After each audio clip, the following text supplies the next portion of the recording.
Alors, vous aurez besoin d'une boule de Fimo menthe numéro 39 en soft, mais aussi d'une boule de la pâte à gâteau que vous souhaitez. Je vous mettrai en barre d'infos comment réaliser celle-ci.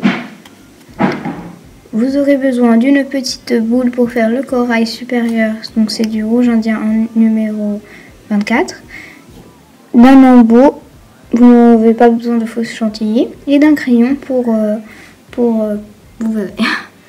Vous aurez besoin de Fimo liquide, mais ce n'est pas obligatoire, vous pouvez utiliser de la colle.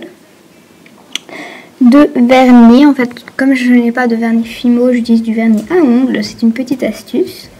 De microbilles, ça aussi vous n'êtes pas obligé, mais bon, ça fait un effet aquatique. De peinture ocre avec le pinceau pour l'étaler. Et d'un moule à cupcake, je vous ferai le tutoriel de comment le faire sans. Comme ça, vous ne serez pas obligé d'en acheter un. Puis vous aurez besoin du matériel de texture habituel, une brosse à dents, lame, ce que vous voulez. Prenez votre moule. Mettez du talc à l'intérieur, c'est aussi une petite astuce. Faites une boule avec votre pâte bleue et étalez le tout.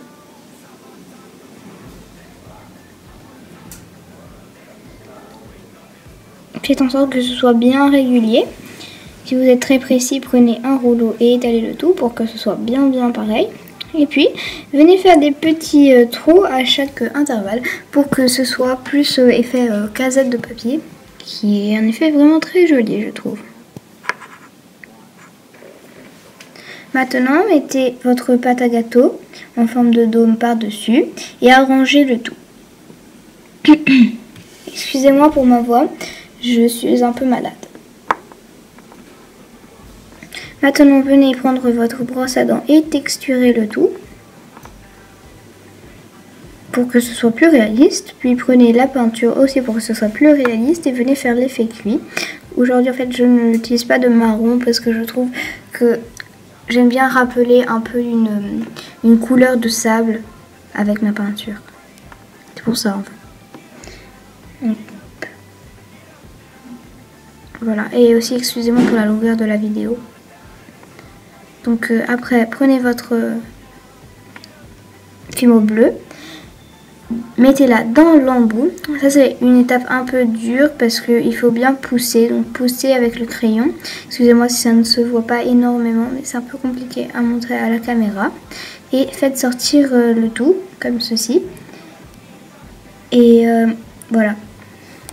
Maintenant que tout est sorti, vous allez pouvoir adapter votre chantilly Fimo, on va dire, à votre cupcake. Donc, je trouve que ça fait quand même un effet plutôt réaliste et qu'il ne sert pas trop d'acheter de la Fimo.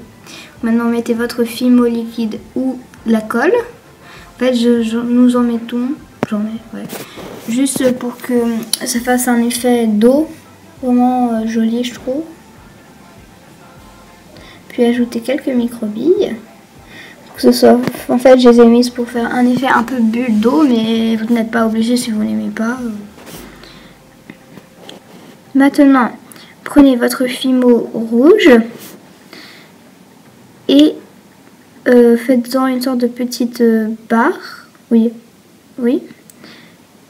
Et rajoutez le tout progressivement pour faire un effet corail, mais là si c'est facultatif, vous n'êtes pas obligé d'en faire, hein. Voilà. Si vous trouvez que c'est pas beau, voilà, vous n'êtes pas du tout obligé. Et aussi je voulais vous dire qu'à la fin de la vidéo, il y a un petit remerciement spécial pour quelques abonnés que franchement qui sont vraiment adorables. Donc je vous citerai les noms.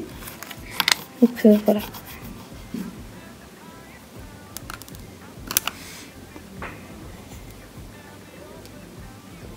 Continuez ainsi, détachez le tout. C'est un peu compliqué cette étape de détachement. Et maintenant, vous allez tout simplement l'établir comme ceci. Les images parlent. Et étaler le tout. Maintenant, démouler. Et voilà, un résultat parfait.